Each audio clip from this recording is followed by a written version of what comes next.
David, Lesson 5, David and Absalom, and this is the continuation, part 2.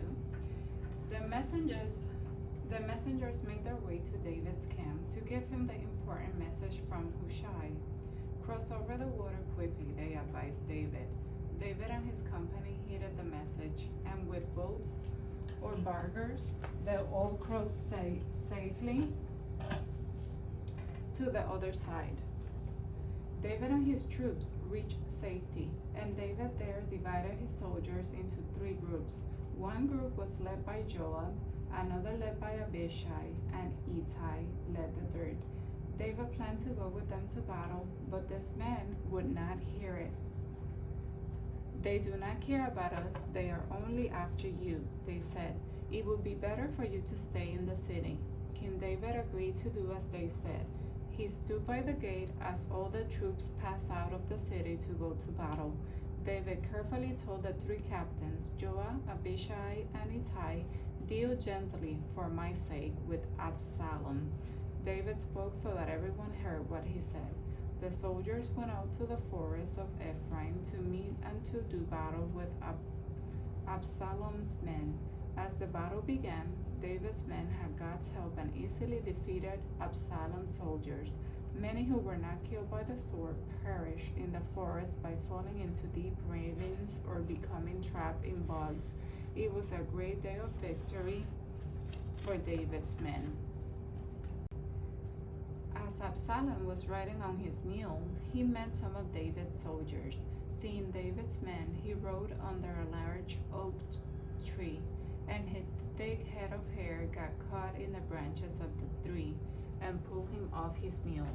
There he hung suspended in midair while the mule galloped off and left him hanging by the hair of his head. A warrior saw him hanging from the tree and told Joab, I saw Absalom hanging in an oak tree. You saw Absalom? Why didn't you strike him down? Asked Joab. I would have given you 10 pieces of silver and a belt if you had. The man said, I wouldn't do that for 1,000 pieces of silver, for I heard King David tell you and the other captains to be sure to deal gently with his son Absalom. Joab turned away impatiently and went to where Absalom was hanging from the tree. Taking 3 darts, Joab quickly thrust them into Absalom's heart. The 10 young men who carried Joab's armor finished killing Absalom. Joab blew his trumpet to announce that the war was over since Absalom was dead. They cast Absalom's body into a deep pit and put a great heap of stones on top to mark the spot. Absalom's men, now without a leader, fled to their tents, while David's men made their way back to where King David waited for news of the battle. Ahimaaz, the son of Zadok, was eager to bring the news of the victory to King David. Please let me run and bring the news, he begged Joab. Joab said, You are not the one to carry the news today, for the king's son is dead. Joab knew this would not be good news to King David. Joab turned to another man, a Cushite, and told him to run the king to tell him what he had seen. The man bowed to Joab and started off. Ahimaaz said, Please let me run after the Cushite. Joab reluctantly gave his permission. Ahimaaz ran faster than the Cushite and arrived at the city first. David was waiting between the 2 gates of the city for news of the battle. The watchman on the roof of the gate was looking to see any messengers coming. Someone is coming, the watchman called to the gatekeeper, and the king. If he is running alone, he must be bringing good news, said King David. The watchman looked again. There is another runner coming also. David said he must also be bringing good news. When Ahimaaz reached the king, he said breathlessly, All is well. He prostrated himself before the king. Blessed is the Lord, who has delivered of the men who lifted their hands against the king. All David could think about was his son, the young man Absalom. Is he safe? David asked anxiously. Ahimaaz could not bring himself to tell David the truth. I saw a great tumult, he answered evasively, but I don't know what it was.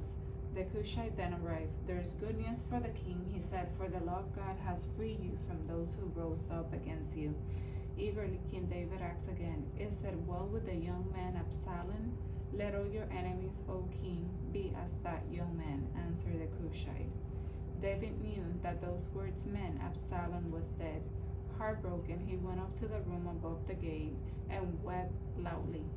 David was stricken with grief because he knew that though he sinned with Bathsheba, he had allowed these problems to come into his family, and he knew he had failed to be the father he should have been to Absalom. David kept weeping for his son until Joab came to him and rebuked him. "We risked our lives to save yours, and now you're acting as if you would be glad if Absalom had lived and all of us have died. You are loving those who hate you and hating those who love you. You had better go and speak kindly to your people, or they will all desert you, and then you will really be in trouble." David realized that what Joab said was true. He tried to control his grief over Absalom and went out to the gate to greet the soldiers and thank them for their efforts on their behalf. David then sent a message to the elders of Judah through Zadok and Abiathar, the priests, urging them to bring him back to Jerusalem and his throne. Because they were his relatives, he felt they should be the first to welcome him back. David also told Amasa, whom Absalom had put over his army, that he could be in charge of David's army in place of Joab. David was forgiving those who had risen up against him. Perhaps he also wished to punish Joab for disobeying orders and killing Absalom. Over the years, Joab had shown himself to be a violent man, too quick to shed blood. No doubt David also remembered when Joab treacherously murdered Abner long ago. The people of Judah sent word to the king to ask him to return to Jerusalem. Even those who had defected to Absalom turned back as a unified people to return King David to his throne. They came to meet him to escort him over the Jordan River on his way back to Jerusalem. Later, the other Israelites united again under his leadership, and once more David was king over all of Israel. The story of Absalom's rebellion against his father is one of the sad stories in the Bible. Through this lesson, we are warned of the consequences of sin. God allowed it to happen because of David's sin with Bathsheba. It is interesting to know that in the years that followed David's sin, David never personally won any exploits in battle. Though he went to battle once, he was so faint the soldiers had to carry him out of the battle.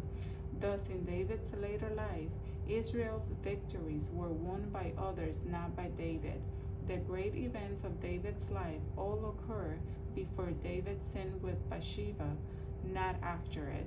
Thus, the Bible makes us realize how serious it is to sin against a holy God and how awful it is to reap the consequences.